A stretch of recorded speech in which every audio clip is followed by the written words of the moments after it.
Hawksley Workman here at Rifflandia, the table, the picnic table, seemingly owning the festival because you have two bands. You have your band, then Mounties with Ryan from Limblifter and Steve from Hot Hot Heat.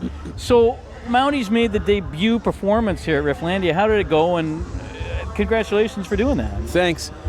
I think it went really great. I mean, a first show, we were joking backstage that none of us had a first show in like well over a decade. So there was your requisite nerves and your requisite, even though we'd been rehearsing our faces off, there's no way to rehearse for being on stage and just dealing with that new adrenaline rush. And but it was so fun. And I get to be the drummer in Mounties, which I was gonna say you're just the drummer. I mean, what say just drumming and singing, yeah. But I get to just be the drummer, which is like I set out in the music business to just be a drummer, and then I ended up being the singer by accident. So comes full circle. Yeah, exactly.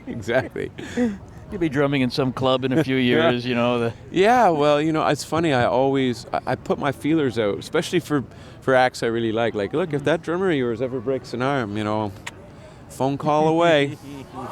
I'll get your number and we'll call you. So it's all about the collaboration for you. You've done so many cool collaborations with other artists, producing their work, playing on their work, theatrical work, which I want to talk about in a moment. But is that how Mounties got started? What brought you guys together to put out a new project? Like you need a new project. Yeah, exactly. It's funny you say that because now that Mounties is kind of working and that my play has also kind of caught its own steam, now we're just trying to figure out how to get it to do it, and because it ends up being that there's only 24 hours in every day. But it was about 4 or 5 years ago, whenever the Junos were in Vancouver, I was out and I was doing Gian Gomeshi's Q, and so was Steve. And so we were backstage having a quaint gathering of the Mutual Admiration Society, and then we were talking about Ryan Dahl, who we were all singing along to Ariel versus Lotus just 2 minutes ago, but so I was like, well, what about Ryan Dahl? Do you know him? And he's like, it's crazy you say that because he's producing the new Hot Hot Heat record. So gave him a ring, and then within a half an hour, we're all having wines and hanging out, and then it was just one of those sort of boozy declarations that we would, one day we'll be a band, and then 4 or 5 years later, we just decided we had to do it.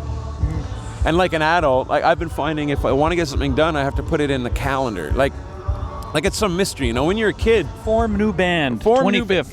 Exactly. Well, you know what? It's funny you say that, but a lot of the music business for me ends up becoming somebody tells me where to go, I show up, and I do the thing I'm supposed to do. It's not like I don't put a whole heck of a lot of thought, or years ago I stopped looking at my calendar because it would make me anxious to see this vast, these vast tours that I would start to get anxious looking at, trying to figure out how I was going to survive them, So I got into a mode of looking at the calendar that day, figuring out what I was supposed to do that day, and then all of a sudden I was in Vancouver sitting on the drums with these guys. You couldn't write a better story than that. You're always referred to as, and I read this a lot, and tell me, you're always Canada's most fearless solo artist. I'm not sure what that means. I don't know. I think I do, but what does it mean to you when people say that?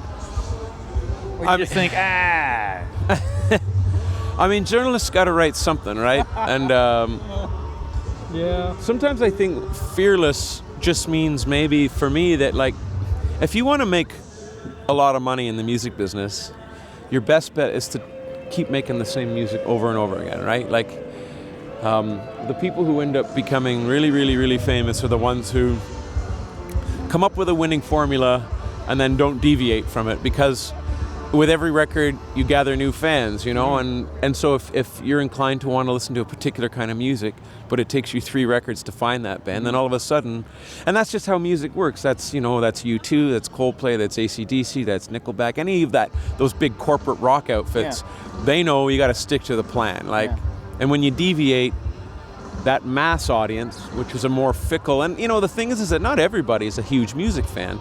So to become Coldplay big, that means you're selling to people who maybe buy 2 records a year. They might buy Michael Bublé and they might buy Coldplay. You know what I mean? And then that's hell of a collection right there.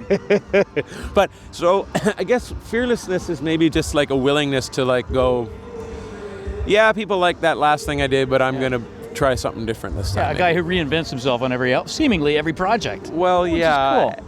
It is cool, I guess, for me, for my short attention span, but for my like agent and for my manager, they're like, what are you doing? can you just please give us a break for once and do something that that we know how to market and sell? And that's the other problem with music some days, is that it really is like, it does require a title, you know? It's like, what is this? What is it that you're doing? Oh, I do X kind of music. Oh, good. So now we're all comfortable. Well, let's talk about your latest project, The God That Comes, which defies any real explanation. It's theater. It's theater. And it's song, and it's about Euripides, the Bacchae, ostentiously. But it's more. You get this cool soundtrack. You get to perform the show. It's like, how? I know you're an actor, and theatrics is a big part of your music, as it should be. I wish more bands were like that, but this is somewhere out there, man. Yeah. Again, you know what ended up happening with both Mounties and The God That Comes, and another band that I've been developing over the last year and a half, is that you hit an age in this music business, and the music business is really just a beauty contest. And when you realize, man, I'm 38, I'm kind of funny looking, I'm definitely not going to be on TV anytime soon, well, except for here, but, you know, like, you're not going to get spun on much music next to all these beautiful faces that they parade for our entertainment enjoyment, you know? So, I mean, beyond that, it was like, well, what the heck am I doing? Like, and I think anybody who is trying to maintain a buoyant career, there's a nervousness that surrounds it, especially if you've never made millions and millions of dollars. You can't just fade away into obscurity, you know,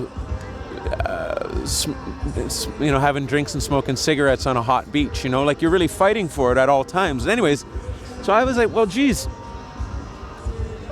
I better put some new irons in this fire and see what happens. And so that, in many ways, what brought about Mounties. And then The God That Comes was the same. And so I started writing this musical with this guy.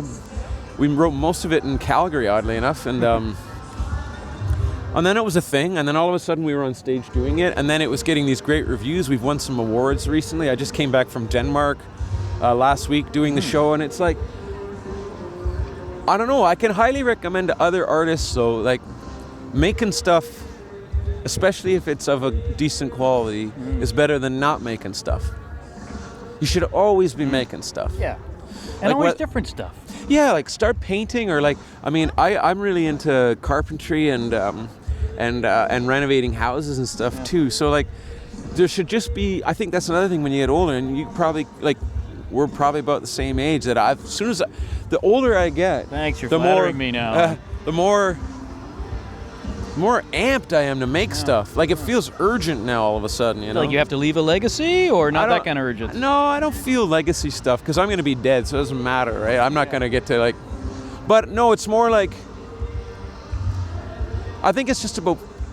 You know, men are just dogs or horses, you know? Like, we just like to have something to do. You know what I mean? Are you married? Yep, yeah, I am. We want to pull the cart. We just want to pull the cart, right? Like, that's the thing with men. Well, my wife's going to enjoy that line. Sorry, get out there and pull the cart, for God's sake. No, but it's true. Like, I just think that pretending that isn't a relevant part of, like, being a human male would be to do a great disservice to the simplicity of our kind. You know, if there's something to do, I just want to do it now, and I don't deal well with spare time. So unless I'm running or going swimming or something. Yeah.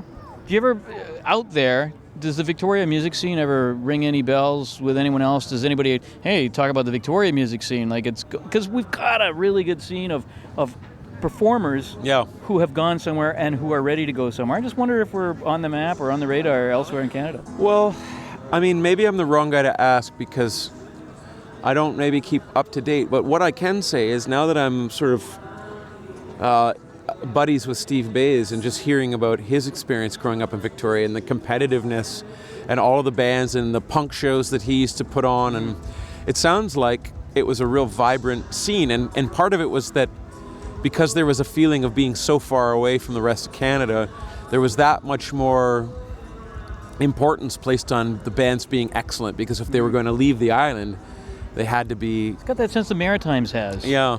At the other end. So I gotta say that I don't know much about the scene, but I know that from what Steve tells me, from his day, it was always very vibrant and very competitive. Still is. That's cool. Soak it all up while you're here, man. Yeah, seriously. Pleasure having you on this show. Oh, man. Really appreciate My pleasure. Yeah, thanks. Hawksley Workman at Rifflandia.